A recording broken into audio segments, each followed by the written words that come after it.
Hello, good morning, and welcome to Thoughts and Updates. I'm here in Glasgow, just along from what is the 13th Note, which is an art gallery where Ferrero Rossi, the goalkeeper, is going to be um, having an exhibition very, very shortly. And he is a former student of mine who was a media student and principally not my student really, but Downey's, and did some media work at the college and has since found his role as an artist. And at Christmas I asked for any kind of artwork, and I got a mug and a t-shirt with the word legend on it, which is one of his art pieces. Excellent artist, fantastic work, and I'm kind of looking forward to coming back here at this point in March, I think it is, sometime soon certainly, to see his exhibition. Now, in order to have an exhibition there, apparently what you need is to have an opening, so there'll probably be invites going out to the Great and the Good in Ayrshire to get them in. So, let me begin with sport before I go into politics, because I'm quite irritated about something in terms of politics. Sport. It's been what a week of Scottish football. We're coming up to the point at which we're going to have to play Israel to see if we can get into the European Championships. And here we are at this moment in time with two unbelievable, got to walk about a bit, two unbelievable games in the Cup. Aberdeen versus Kilmarnock, St Mirren versus Motherwell. Huge amounts of drama, plenty of goal mouth action, plenty of goals. And we're in the doldrums in terms of Scottish football, I hardly think so. Then in Europe, Celtic go across to Copenhagen and have an amazing draw. They dominated the game, I hear, and were unlucky not to come out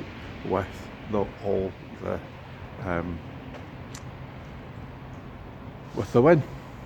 Rangers 2-0 down at half-time against Braga at home at Ibrox, and they came out and it was 3-2. The spirit of Scottish football seems to be alive and kicking and well. However, there's also been the James Keating saga. For those that don't know, it's dead simple. James Keating, player for Inverness Caledonian Thistle, a very experienced player, was booked for simulation, which is that he pretended to fall in order to gain a free kick or penalty as an advantage.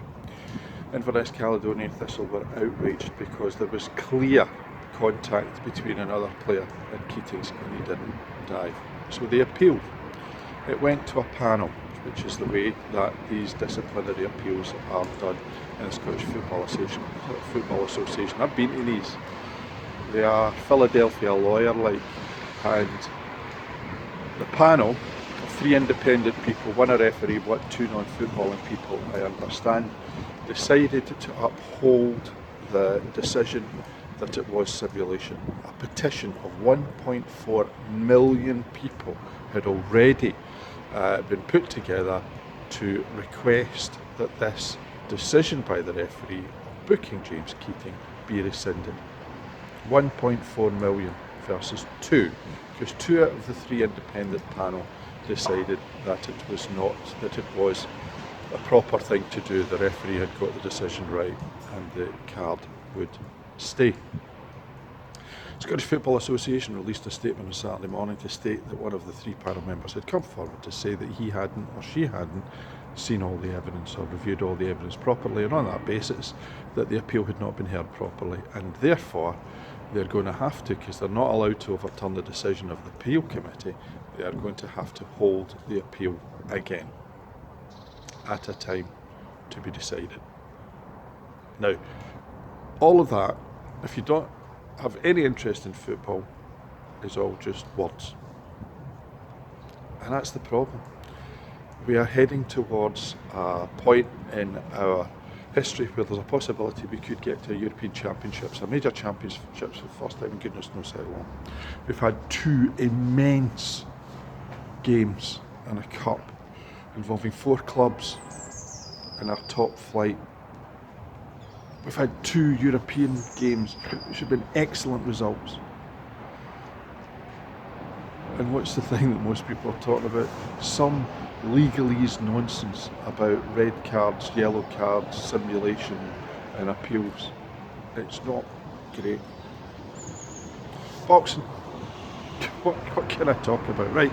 Well, let me get through some other stuff before I get to the main event. First of all, Golden Contract Friday night, MTK Global, immense, absolutely fantastic.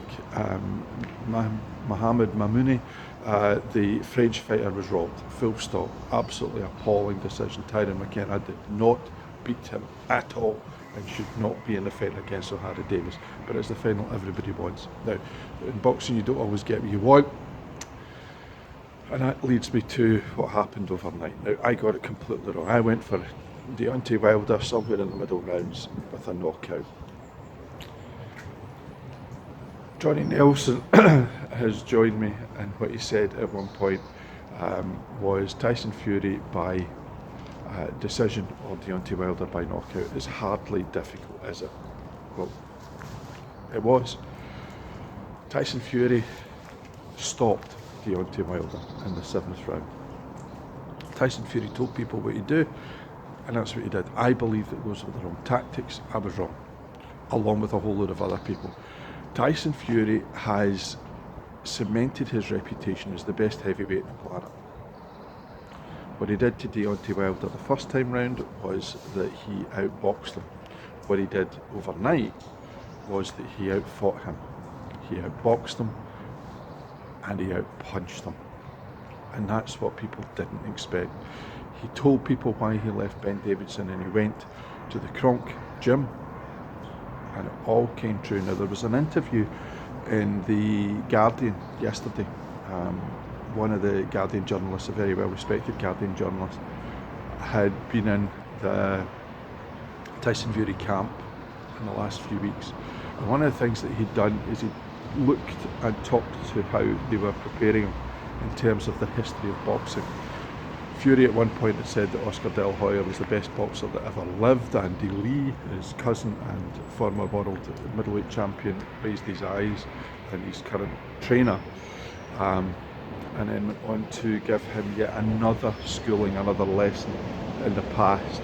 And apparently this was happening day and daily. There were lots of opportunities for Tyson Fury to see the fights of the past, to learn from fights of the past, and he certainly took all that schooling in, and he came out with an amazing performance. The Ring Magazine belt, the WBC belt, the two best heavyweights on the planet. Certainly the best heavyweight on the planet is now won. Will we get Joshua Fury in the summer? I hope so, but you don't always get what you want. Emmanuel Navarrete also won on the undercard, and so did Charles Martin, attempting to get a rematch with Anthony Joshua. They're such a massive queue, big fella. I don't think you're ever going to get to the front of it. You've had your chance. Politics this week.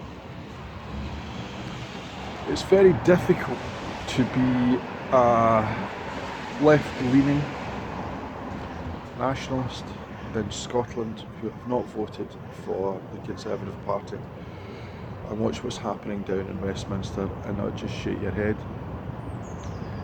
Brexit has now begun to get in full swing in terms of what it is that we're going to have, in terms of the detail, the policy, the procedures, the effect of leaving the European Union.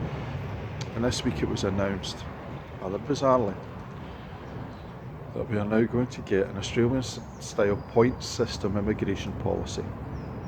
Now, I'm not going to knock the Australians. They have their immigration system for a particular reason. There will be no doubt very good reasons why they do it in that particular way. And one of the problems that I've constantly found, I feel, is that people go and they get something that works somewhere, but they don't actually know whether or not it would work here.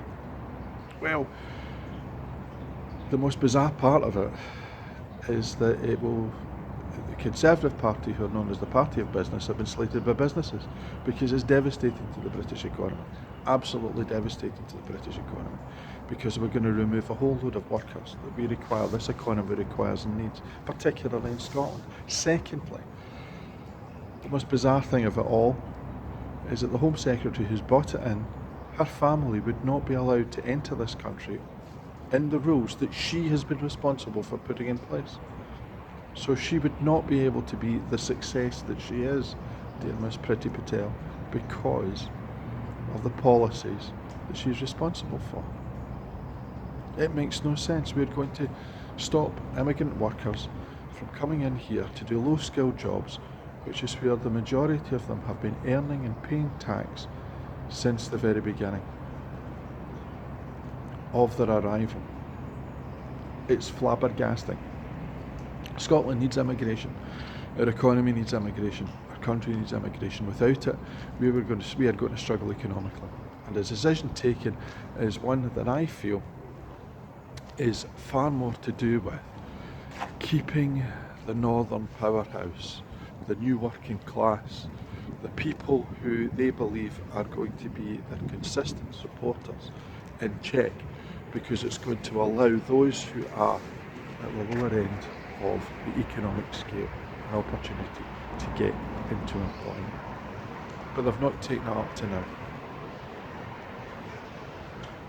And whether or not they're going to take it now is debatable, because the ones who've not taken it are the sick, the infirm, the disabled, the unable, the people who can't work, but who under this Conservative government have been constantly told it doesn't matter that you're unable to breathe, to walk, to do whatever, you are economically viable and you should go out and get yourself a job. And when we discover that there are not these millions of people to fill the posts that keep our fruit picking economy going, keep our food on the table, keep the taxes rolling into the taxman, what will happen then? I shudder to think. I shudder to think what another Glasgow icon who has also had an exhibition in this city over the last few years would think as well. And you will see just there, I've been up here before, it's just there. One of three iconic portraits, that one done by John Byrne, yet another iconic Scottish artist who painted one of three for Billy Connolly's 75th birthday. But as I began, let me finish. 13th note, sometime in March, keep an eye out for Rossi. Until next week.